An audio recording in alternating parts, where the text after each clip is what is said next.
Readings from Witness Between Two Worlds by Giovanna Campomizzi May. I'm going to start with some of the later chapters in the book. Chapter 18, Recovery and Relapse. Dr. Nguyen had told me that I suffered from bipolar disorder caused by a chemical imbalance that exists within the pathways of the brain, causing a loss of ability to relate thoughts in a clear and coherent manner.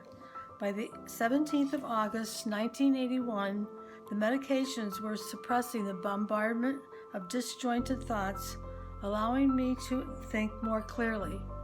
I managed a superficial display of pleasant cheerfulness, which helped me to believe that I was recovering, though it did little to convince the medical team.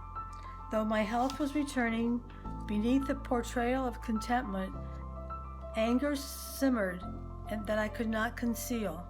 I used anger to justify my illness. To the resident who visited in the morning, I blamed my admission on my anger toward Bill, who had been angry with me for going through our vacation money in 2 days. To Dr. Nguyen, who visited later in the morning, and to the nursing staff, I complained about my mother's visit the previous evening. She's wonderful, but she's overbearing, treating me like a child, knowing that in her presence I must always be on guard. Very seldom able to be honest with her about my feelings, and I had done it to myself. Dishonest with myself, I could not come face to face with my own anger. Once more, time refused to yield. I longed to get home. I wanted out of the hospital, a discharge, a pass to go home, anything to put this behind me. After all, I was fine. The doctor scheduled a CAT scan for the following week, and this was Monday. I did not want to face another week away from home. Once more, guilt flowed through me like a returning tide, bringing with it the responsibilities I now knew others were bearing. Stephanie would enter 2nd grade, Stacy would begin kindergarten, and someone needed to take care of Michael. I had chosen to stay home to take care of our children rather than work. Here, I was capable of neither. By the grace of God, Dr. Nguyen agreed to let the children visit. The news of a visit by my children filled the sky with light. For hours, I announced the tidings from the nurse's station to the lounge, from the dining area to the precincts of our rooms. I tried to knit. I tried to hook the rug Bill brought up to keep me busy. I watched TV, visited friends I had made. Nothing worked. I could not concentrate on anything. Seeing my children became my longing and my dreaded fear. We had always been physically affectionate as a family, hugging, kissing, laughing, crying, and expressing our love for each other as much by body language as the rhythm and music of the words of everyday life. I never wanted to lose the homespun intimacy of this warmth. I feared the first look on their faces, the flash of lightning from their souls, before they could remember how they were told to behave, the innocent, unfiltered reaction to my companions and me. How I dreaded that first glance. I couldn't bear to see pity in their eyes. Would they see me as different, as broken? I felt reasonably coherent and practiced my best behavior all afternoon, but I still suffered from the side effects of the medications, leaving my limbs stiff and making it very difficult to sit still. I wanted so desperately for our lives to return to normal. After supper, I sat myself down in a beige-striped easy chair in the lounge near the one doorway to the hallway and waited, listening for the sound of their voices. A half-dozen patients scattered through the lounge found some comfort in the drones of a television playing in a corner. My eyes danced from face to face, to the ping-pong table, the magazine rack, and the corners of the room. Whenever they came to rest, they rested on my hands and arms, extending at angles in front of me like broken arms without casts, a side effect of the Haldol. What was I going to do?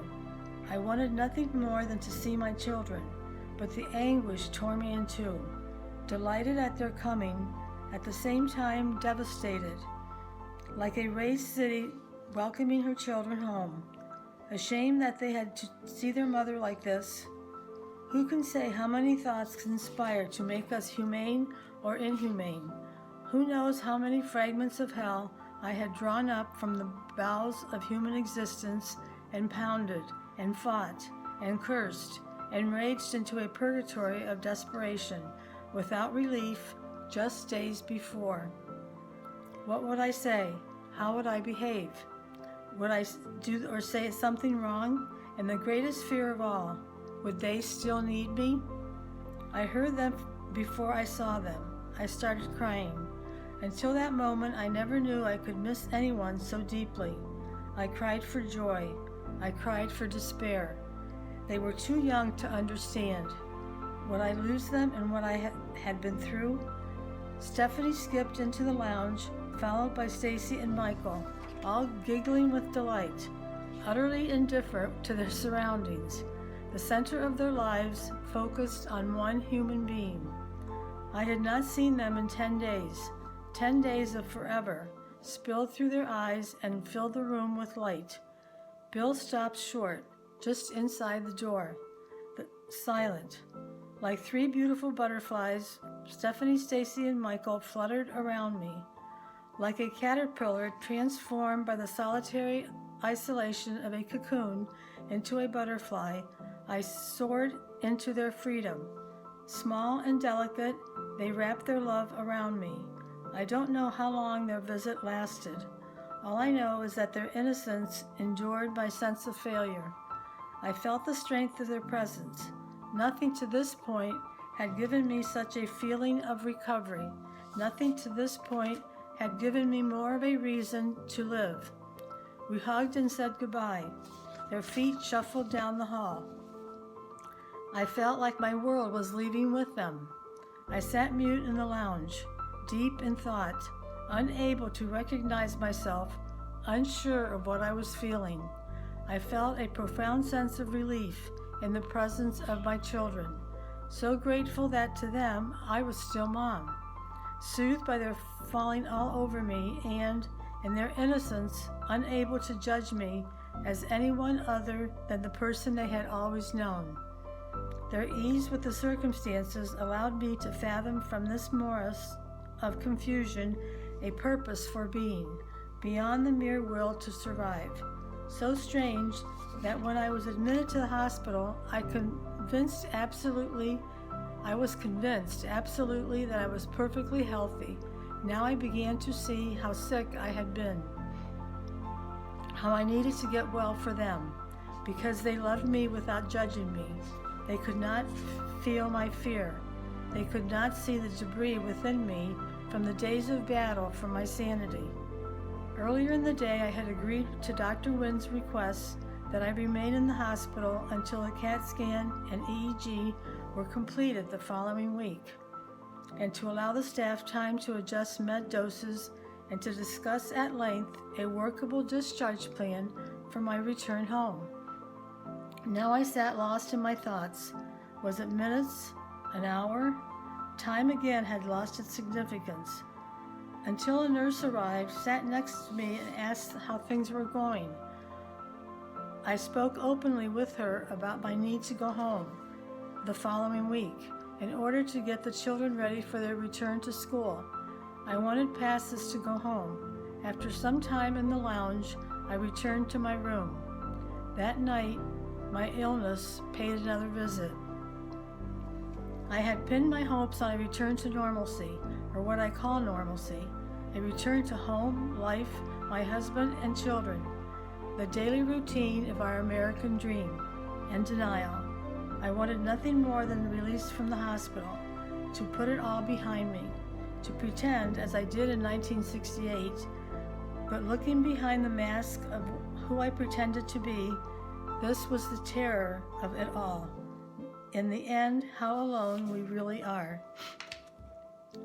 The next day, the 18th, the children returned, strolling down the hall behind Bill in the wake of the aroma of hot pizza he was bringing for supper, and something amazing happened. The nurses allowed me to leave the unit in order to eat outside with my family. We found a picnic table beneath a huge shade tree on a stretch of lawn between the street and the hospital. If ever there was a specific for confinement, it is a dose of freedom. For the first time in 11 days, I felt a breeze on my chin. Sun speckled the grass through leaves lazing beneath an August sun. Mountainous patches of cumulus clouds, typical of late summer, lugged in the waning days of summer. Utter joy surged through the thrill of watching Stephanie, Stacy, and Michael bounding across the grass just like pups, leased from a kennel. I could taste the illusion of freedom, taste it like chocolate on my lips. The illusion that I could leave with my family and go home, the illusion that this was the reality, and that the real illusion was there, within the walls of the hospital. And for a brief span of this brief day of temperate fear, a tide of contentment that I could not hold back flooded in over the rubble of this August, and for one brief visit, the guilt that tortured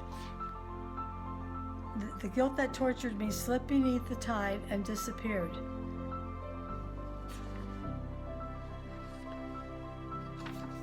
That's it for now. Thank you.